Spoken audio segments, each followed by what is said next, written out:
Welcome back to some more Economica. So, let's continue reading as usual.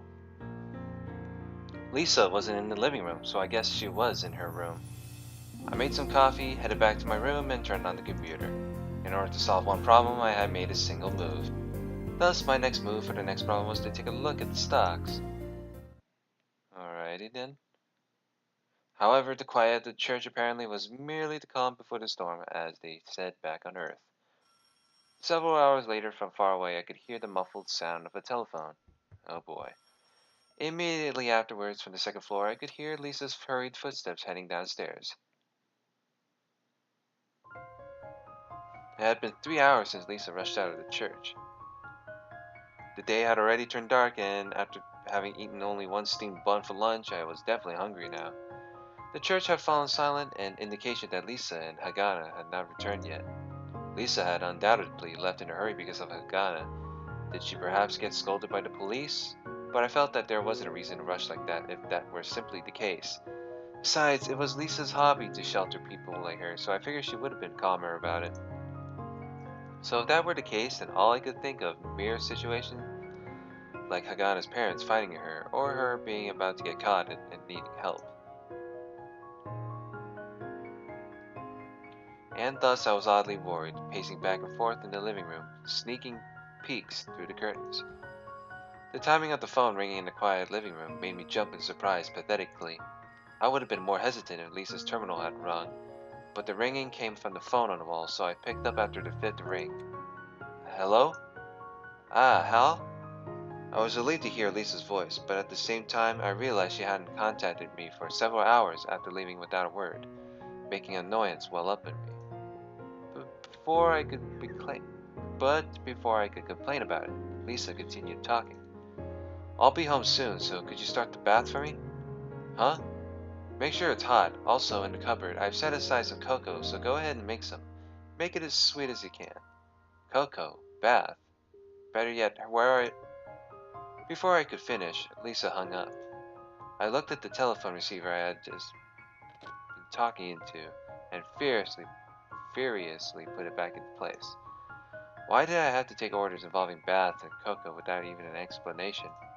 While fuming, I thought I would ignore her request, but in the end, I reconsidered and started the water for the bath. After that, I followed Lisa's instructions. I rummaged through the cupboard to find a package that contained what appeared to be high-grade cocoa and prepared it according to the recipe on the back. While milk was boiling in the saucepan, the delightful fragrance was enough to make me want some too. And when I went to fetch an extra cup, I heard the sound of a door opening and closing from within the church.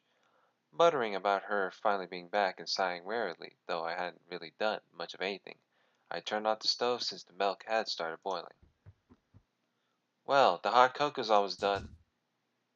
Just as I took the saucepan in my hand and poured the milk into a cup, Hagana walked through the living room with great strides and dove into her room.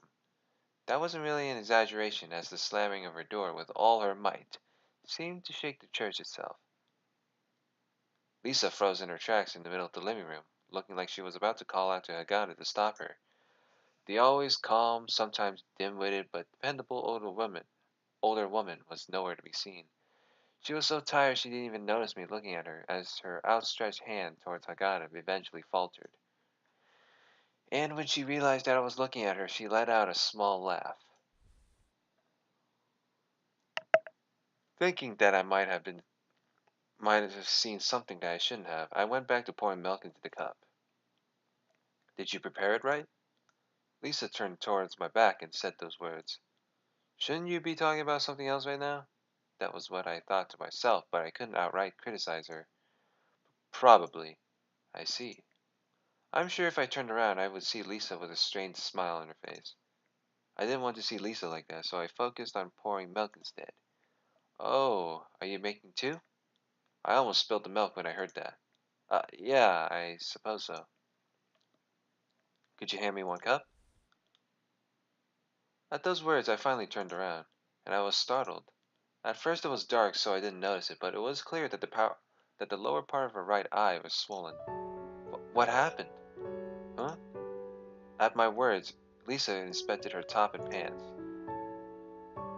The feeling of irritation as I looked at her overrode the feeling of how silly her actions were. Your face. Ah. As soon as Lisa realized it, she looked up and, with her right hand, touched her face with her slender fingers. Seeing how painful that looked made my face flinch in reaction. It was nothing. I just ran into something. It was nothing. I don't know about how it works on Earth, but on the moon, that doesn't look like it was nothing. Even I knew about Newton's third law of motion. Lower gravity meant less weight, and less weight meant less impact. I knew from experience because I had traded many a blow. Lisa looked embarrassed and had a strange smile on her face as I saw through her ruse. She then looked towards me. Would you mind giving me some cocoa? Normally I'd be angry at her for dodging the question. However, I couldn't say any more with Lisa in front of me. At the very least, my face showed my displeasure as I stirred the cup I had poured milk into and placed it on the table. Thank you. Lisa smiled as she thanked me and took a seat at the table.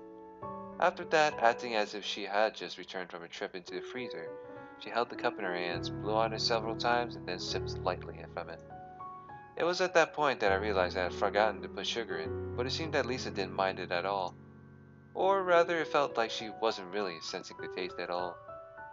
Her attention wasn't on what was in front of her, but somewhere else. I deliberately slammed the sugar jar on the table with a thud. Sugar. Ah, thank you. After saying that, she dropped a single sugar cube into her cup listlessly, and then, as if being satisfied with that single action, she didn't pick the cup back up. Well? I couldn't take it any longer and asked the question. Lisa's reaction was slow, and I thought she was just ignoring me at first, but she slowly looked up at me. What happened? As something of a freeloader, it's not like I had any direct connection to Hagana or Lisa, but I felt that I had a right to ask. Do I have to talk about it? And then, like a child, Lisa responded to me, smiling slightly. Rather than getting angry, I was getting scared. Even then, I gathered up some strength within me and spoke. Well, I did make you this hot cocoa. I had a sour expression on my face when I spoke, and Lisa looked at the cup of cocoa in her hands before looking at me once more. I could see that her face looked somewhat relieved as she was blowing on the cocoa. That's true, you did make cocoa for me. This damn phone making noise across the room. I also prepared the bath. Make cocoa for me, also prepared the bath. Well, I suppose at this point I can't just say nothing then. Lisa drank her cocoa and sighed. The silence was long, and I felt that if it were to drag on any longer, it would be stifling enough to knock me over.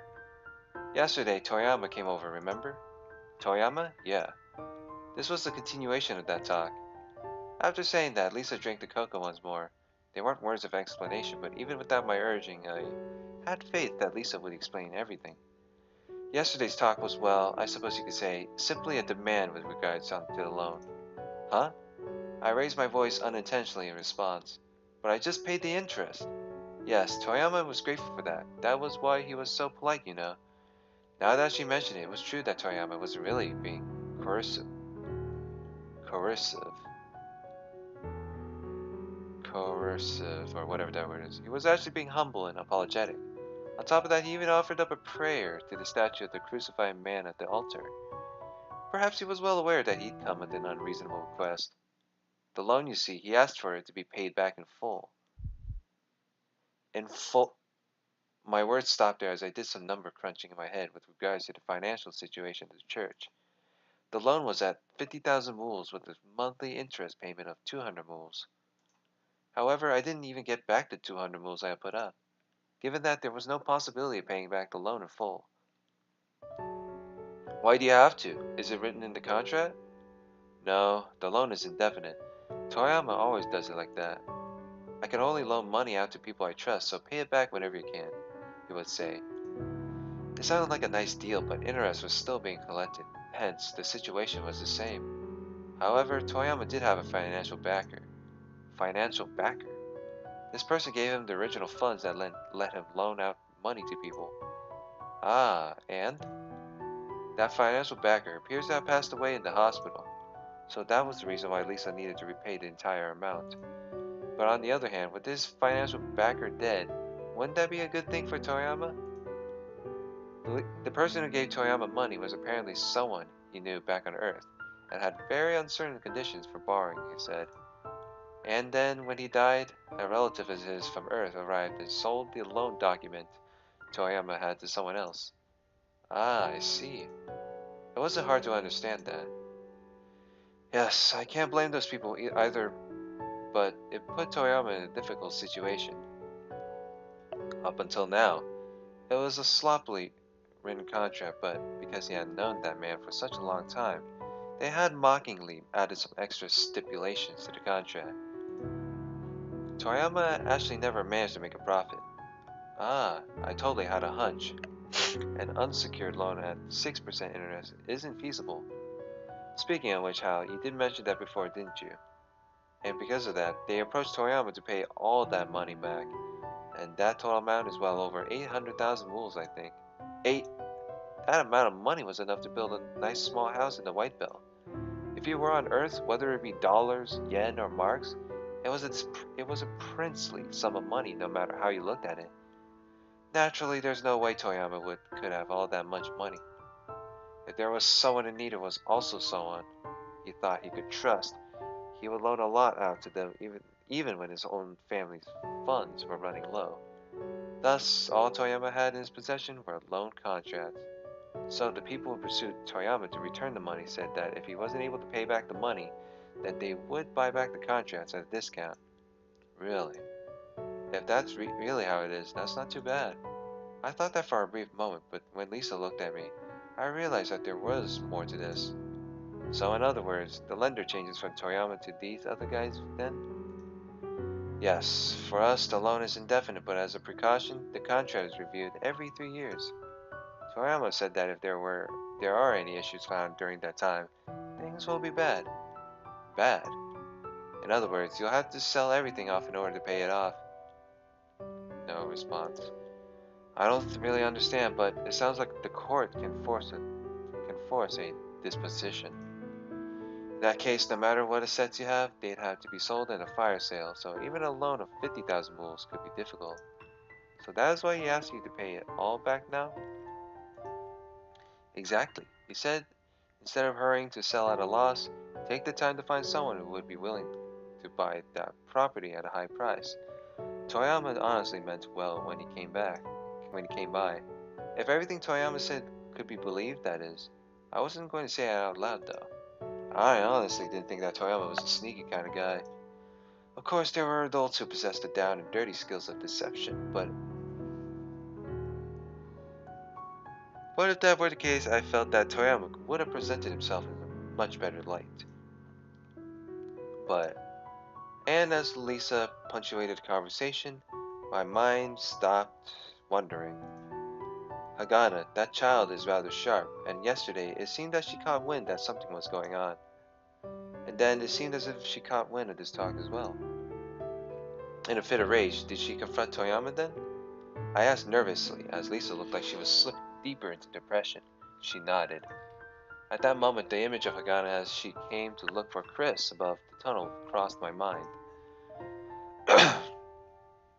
Damn throat. I went to Chris because I figured she'd know about Hagana. And Hagana probably went to Chris because she figured Chris would know about the neighborhood. Since Toyama lent money in this neighborhood, certainly she would have been his tired appearance before. It was dreadful. Honestly, it caused Toyama a lot of distress. Even in normal circumstances for a moneylender, even if they don't actually do something bad, it's too easy to suspect that they are capable of doing something bad anyway. Without knowing the facts, Toyama looks like a bad guy, doesn't he? Even then, he's someone who's known in this area and has been able to continue his work without any major problems, but... And that injury? Oh, this? Lisa laughed weakly, and her gaze turned from the living room to farther down the corridor. And then, in a rather low voice, she spoke.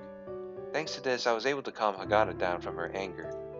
In other words, at that moment, Hagana had either thrown or hit something, probably. I know that she did all that. I know that she did that all for me, but that was always the end result. That time with me in the clothing store was the same thing. She always seems to blame herself for what happens, and if there is anything that she can do, no matter where it is, she will try to do something, I imagine. A difficult personality. Lisa did not disagree with my mumbling. She's a stubborn girl. Stubbornly serious. Why can't she get rewarded for her toils, I wonder? Honestly, what was the Lord thinking? Lisa seemed to laugh in sorrow, then looked downcast before falling silent. But I couldn't stand the silence and spoke up quickly. Well, what are you going to do? Eh? The loan. Return what was given. That was expected. But if everything in the world went that well, I'd be living in a penthouse in Noon City by now. Yes, what should we do? As Lisa said that, she looked troubled as she smiled. If she really had no way to repay that money, then I might just blow my lid. I would probably think that she should do whatever she could and work. But Lisa actually had a means to pay it back.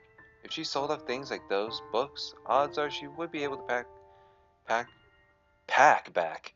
Pay back the loan? But even then, Lisa thought about that before and was at a loss. Lisa cared for those books as if they were a part of her, and if she were to sell those books, she'd never see them again. If she'd never see them again, wouldn't these books be like very rare?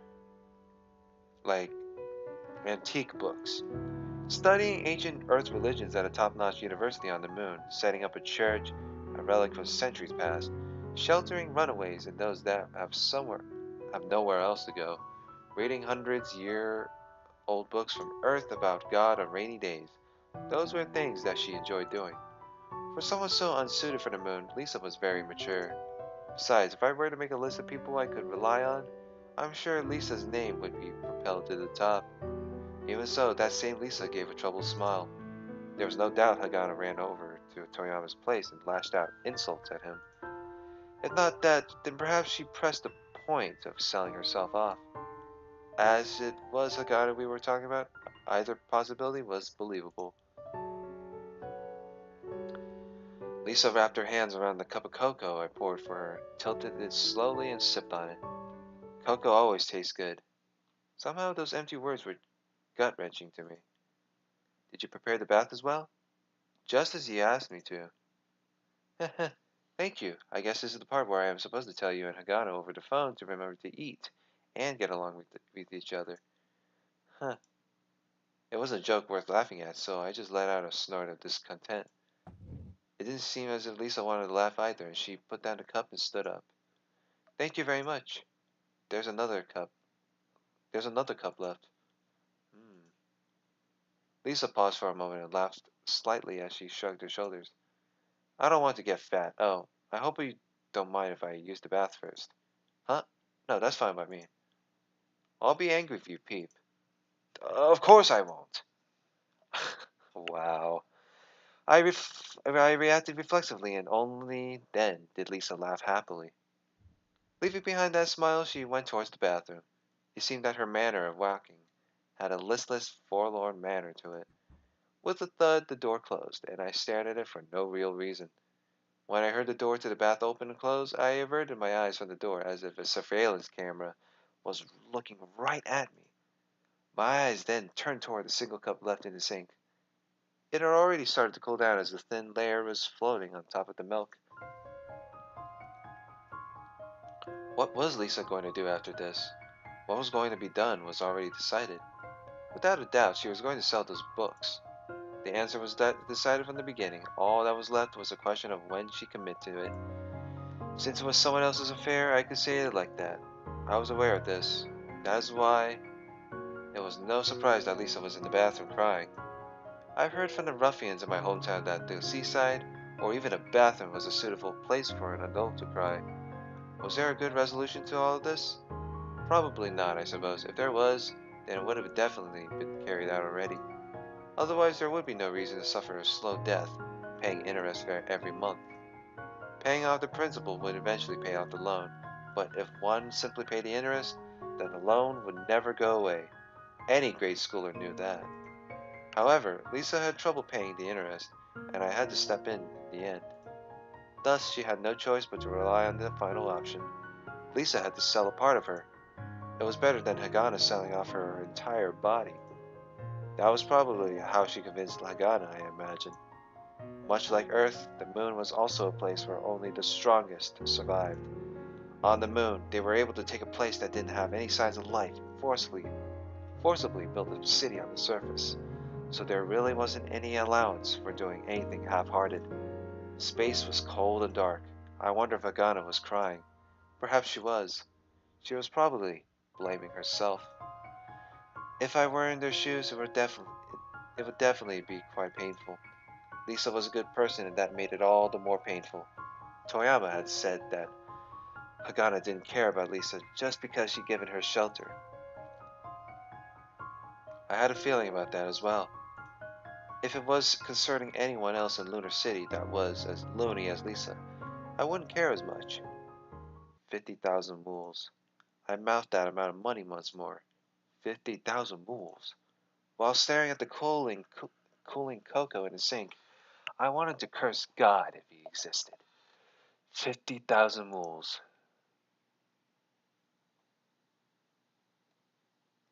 How much money did I have? Before Lisa came out of the bath, I went back to my own room and turned on the laptop. On the screen, the trading window was open. Cash balance, 72,610 bulls. For someone working in the top company, For someone who working in a top company in this lunar city, it might have been peanuts, but for everyone else, it was a fair sum of money. I had built this up from the 2,000 mules I had on hand originally. Every day until night, concentrating without eating or drinking, literally building it up with dogged determination. Taking out 50,000 mules would leave me with 22,000. Those numbers made me want to throw up.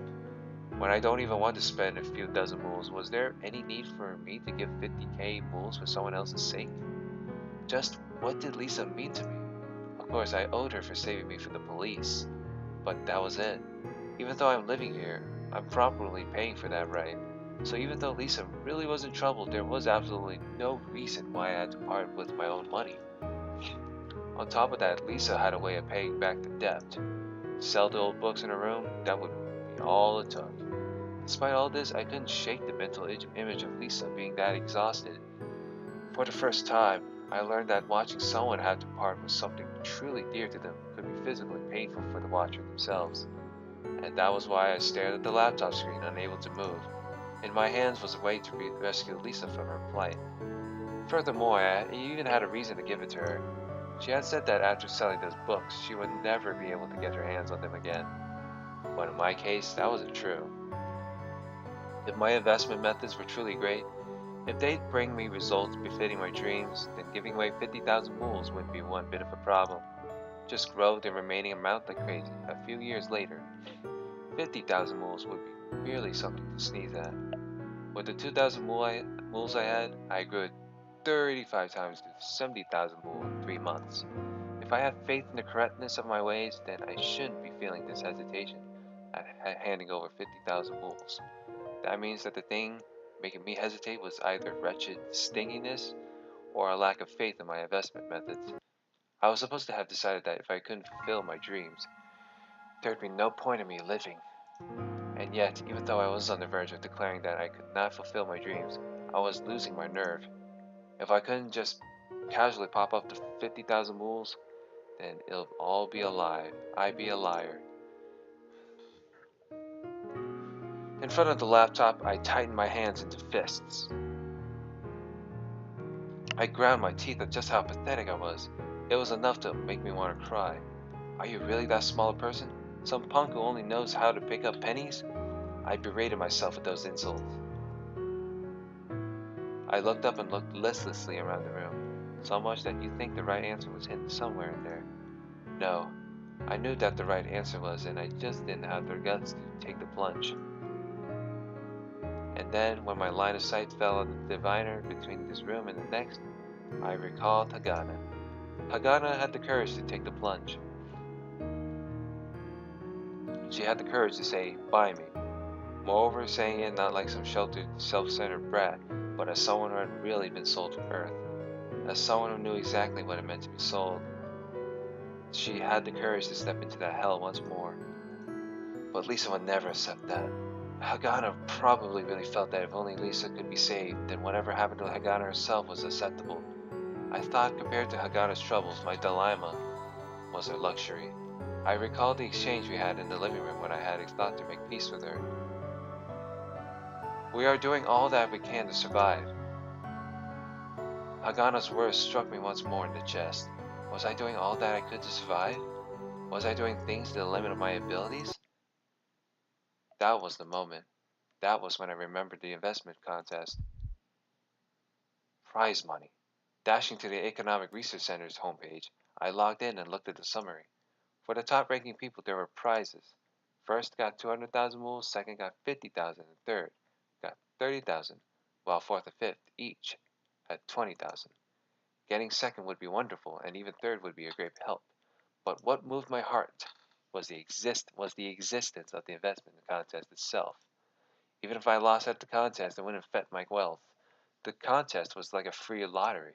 On top of that, there was an important thing, a very important thing. I once again looked up and turned around. A wall was there, dividing this room from the next. Past that, Hagana was surely crying. She must be there, blaming herself and crying over how she couldn't do anything for her beloved Lisa. Hagana, who clumsily bumbled her way through haggling as a way of thanking me. And when I told her how her haggling stunk, she was so angry she practically kicked my leg off and cried. Some of that must have been her base personality. But now that I thought about it, she might have not have had any room to breathe. For example, even if she could teach kids math, she wasn't helping them advance to better schools in any real sense if she was unable to change their economic circumstances surrounding them. Hagana had probably been thrown around by conditions like that, brought to the moon, then wound up at Lisa's place after running away. Apparently math could solve problems elegantly. However, Hagana came here without solving a single real-world problem. In Toyama's way of saying things, like a chick that hadn't even broken his shell. With respect to Hagana, the investment contest was a big opportunity. Hagana would be of help to Lisa, and I would be able to clear Hagana's misunderstanding. Plus, if it all went well, then we'd all be happy. I grabbed the laptop, flew out of my room, and headed to the living room. The living room had returned to silence, and Lisa wasn't around. Immediately turning around and running down the hall, I headed up the steep stairs to the second floor. Along the way, I saw the light on in Lisa's room. Without hesitation and without knocking, I opened the door to Lisa's room. A surprised Lisa turned around. She was in the middle of taking a few books from the shelf. Her hair was still damp, and her eyes were red and puffy. She looked like a girl who lost her way on a rainy day. I didn't want to see Lisa with such a face. That's why I opened the laptop and shut the screen in the dazed Lisa's face. Huh? There's a way. Lisa sniffled like a kid. I want you to convince Hagana. Huh? I want to borrow her talents. I explained everything to Lisa. 10 minutes later, both of us were knocking on Hagana's door. All right, there we go. Now he's asking her for a reason. Oh, after so many goddamn parts have been recorded, fuck. Even when we knocked, Hagana didn't come out. Hagana, are you awake? Lisa asked in a small voice. If she had exhausted herself from crying and fell asleep, we could just wait until morning. Whatever painful things may happen, things always became more manageable if we could get past the dark night. By that logic, she would be calmer tomorrow, and broaching this subject to her then might have been broaching the subject to her then might have been better. That's what I was thinking, but after Lisa knocked on the door and called out, she put her ear by the door softly. At that moment, her expression changed, as if she had heard a horrifying, revolting sound like the scraping of metal on metal. Before I could ask, Lisa put her hand on the doorknob and turned it slowly. She opened the door quietly, as if something in the room would be damaged with the slightest shock.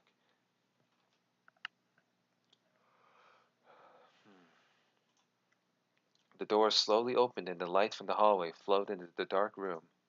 Lisa opened the door but didn't try to enter the room immediately. I thought it was odd, but quickly saw the reason. Hagana's room was even barer than the one that I had rented out, and it was completely dark. But within that dark room, there was a palace where the darkness was even deeper. What the light fell upon was blackness, a dark blacker than darkness. A sight to which I didn't know what to say, didn't know what to think. A sickening taste filled my mouth. File in my mouth or file? What the fuck? In a corner of the room, Hagana was hugging her knees and crying.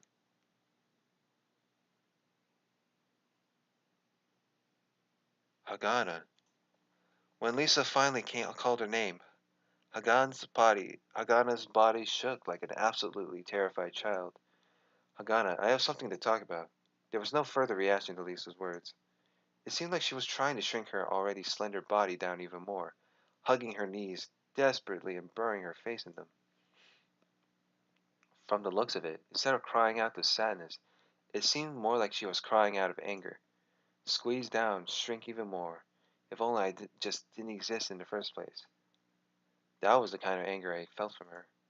Hagana.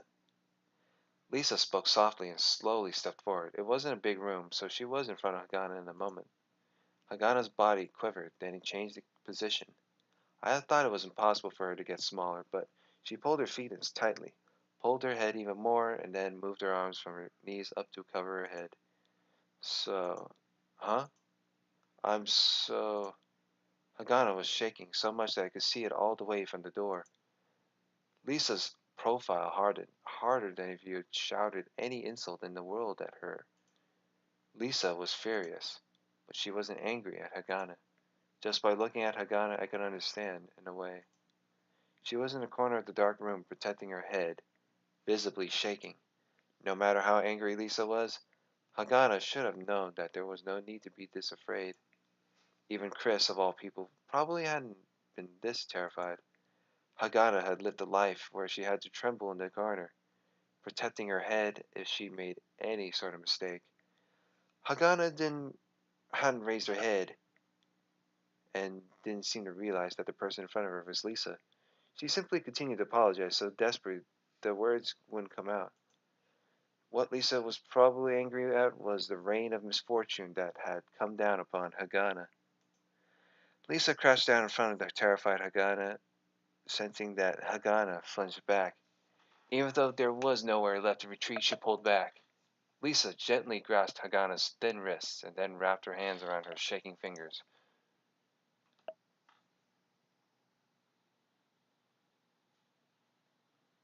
Hagana, it's okay. It's all right. Gently putting her head against Hagana's, Lisa whispered over and over.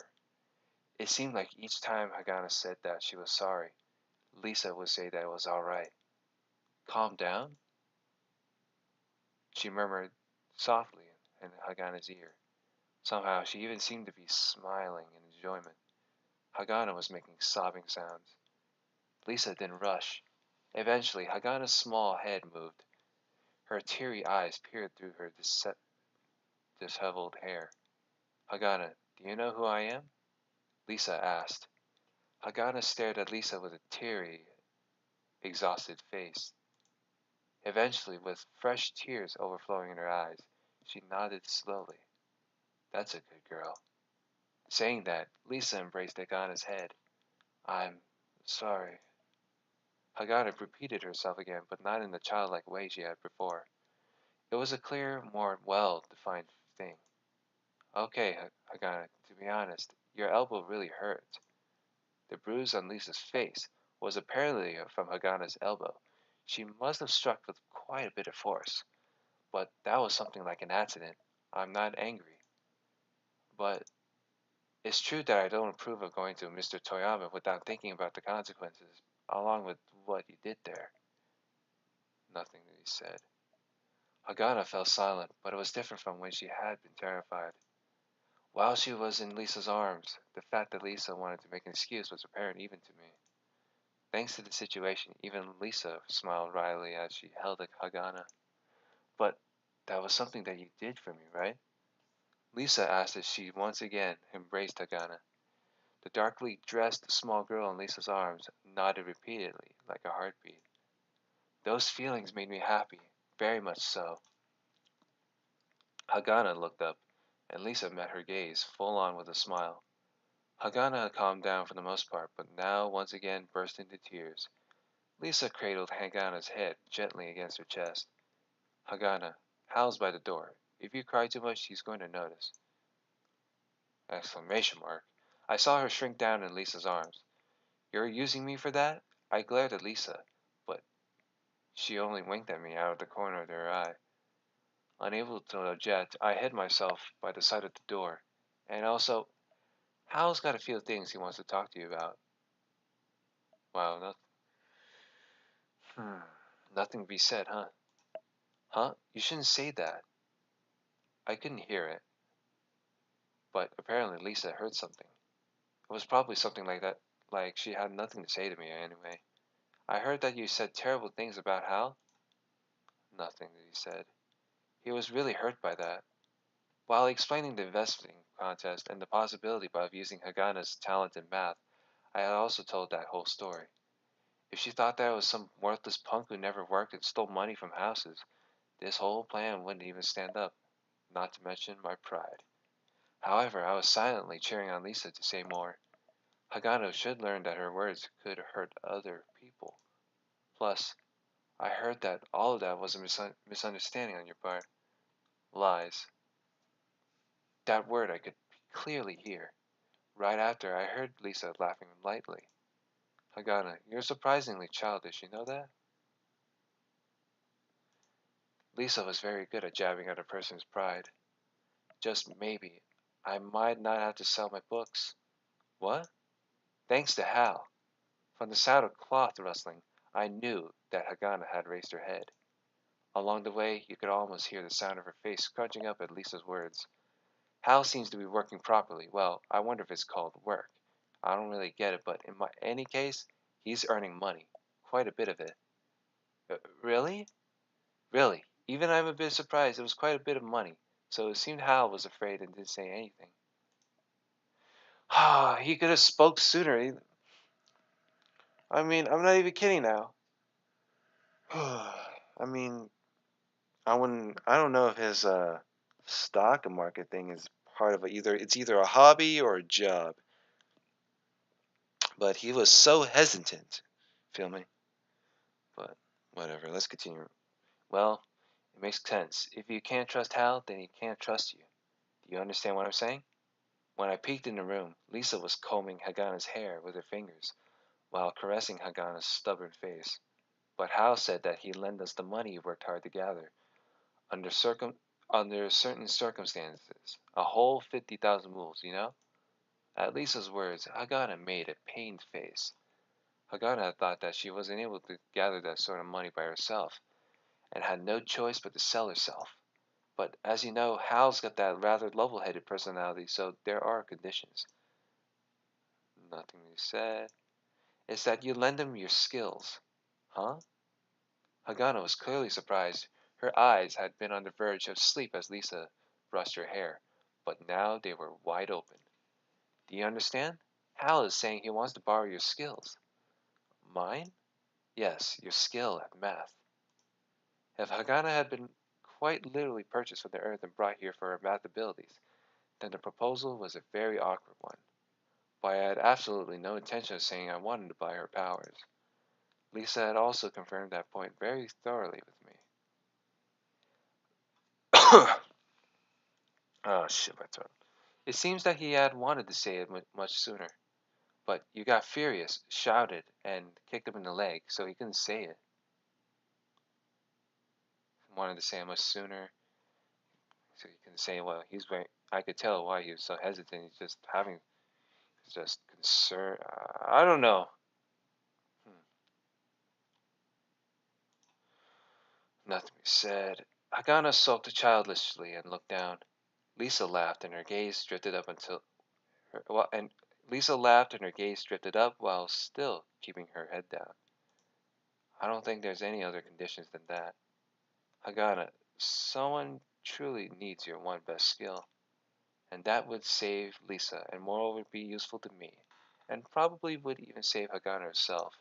If her skill in math could bring success in trading, then Hagana would have found a way to make money for herself.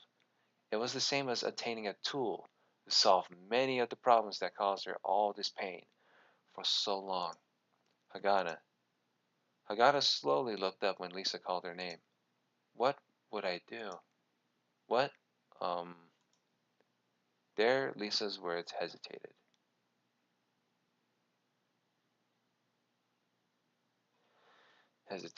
Inside, I was a bit exasperated, but Lisa didn't seem very knowledgeable about this sort of thing, so there was no helping it.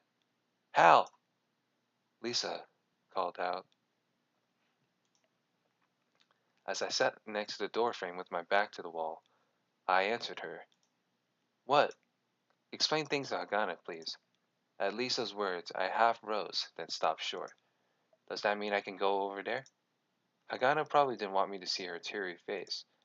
Lisa laughed a bit at me when I asked her that question, as it contained a bit of deprecation. Deprecation or whatever? How about it, Hagana? Lisa asked a question, and apparently Hagana whispered something in her ear. After a bit of whispering, Lisa answered, Can you wait just 10 minutes? What? When I replied, Wait, what? Can you wait just 10 minutes? What? When I replied, Lisa left some words with Hagana before standing up. Then, sticking her head out of the room, she looked down at me and spoke. A lady needs time to be presentable. Is that so? Just wait a minute, okay? Still seated, I dropped my shoulders and made to go back to my room, while shaking my head. Lisa called out to me from behind. Hal, now what? Thank you. Saying that when I turned my head around, Lisa then popped back into the room. For a while, I continued to stand looking backwards. It's not like we had solved any issues this very moment. But even then, the rundown and rusty gears seemed to start moving together again. Whether they ended up turning smoothly, no one knew. However, as I returned to my room, a lightness was in my chest. Lisa called for Lisa called for me 10 minutes later, and I went out to the living room.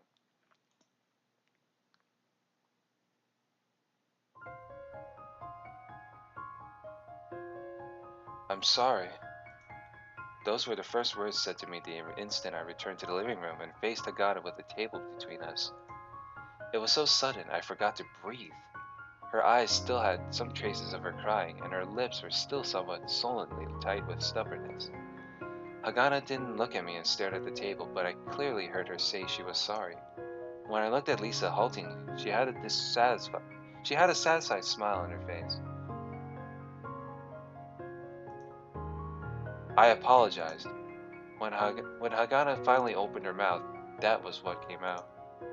Lisa's smiling face remained frozen that way, but I was more relieved at those words. I heard. When I said that, she finally looked at me. That usual piercing gaze was the same, but the sharpest stray, cat-like suspicion wasn't there. It was more like a kid who was being stubborn and on a brave face. So, Hal, you're fine with this too, right? It's good. I shrugged. Well then, can you explain things more concretely? I didn't really get it with just one through. With that embarrassed laugh, she probably really didn't understand the stuff very well. Embarrassed laugh, blah blah blah. But even if that were true, then that meant that Lisa trusted me despite not really grasping what I had said. It's not difficult. Win the investing contest, get 200,000 mules. When I said it when I said it that directly, Hagana's eyes went so wide they looked almost round. There's that thing called stock investing, right? And a simulation of that, compete with other people, and the guy who earns the most wins. First prize is 200,000 mules, second is 50,000. So we just have to get second, right? Third place gets 30,000 mules, which I'd be thankful for. Lisa pressed her lips together lightly, then urged me with her hands to go on. But I don't know anything about stocks. Hagana was the one who interrupted. She was glaring at me bravely, but I saw that she was uneasy. Somehow, once you notice these inconsistencies, Hagana really did seem unsteady and fragile. You're smart, aren't you? But it seemed that she had the strength left to handle my jabs. Compared to you, brat. Hagana? Lisa gave a small warning, choking off her words with a small ugh. She looked at Lisa. She then looked at me. Compared to you, Hal, then there's no problem because the rules are very simple. Really? Lisa was the one who asked. The basic idea is to buy a stock when it's low and sell when it's high. Simple, right? Both Lisa and Agana looked at each other quickly, then turned around at me at the same time. That's really all there is. Of course, there's a way to sell high and buy back when it's low too. But that stuff is for later. Right now the basis of our lies talk I can't even talk right now. Right now the basis of our talk lies elsewhere. As I spoke, I worked with the laptop and drew up a stock displaying its trading info. It was the most famous company on the moon, Emerald Industries. If you look at stocks closely, it boils down to one thing. This company's stock, let's say tomorrow, the day after, or even in the next few minutes. In any case, sometime in the future, if you can predict that it will be higher or lower, then you'd be able to profit from it. Spinning the laptop around, I sat in front of Lisa and Hagana. Lisa looked like she was getting a headache just from glancing at the numbers and graphs. Hagana peered intently at it, like a cat peering into a mirror. There's a number of places to get clues. Leaning over, I turned the laptop halfway towards myself. Hagana looked at me, then at the laptop. First, Hal, why don't you come over here? Hmm?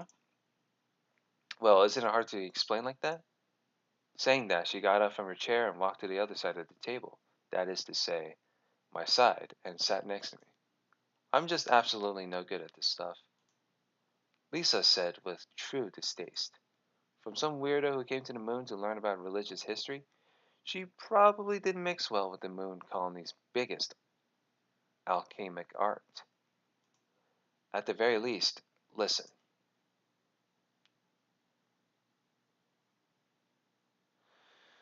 Well, I think I had enough of this for now. So, next part, we're going to go explain uh, the stock market and such like that. So, like, comment, and subscribe, and see you guys later. Have a good day.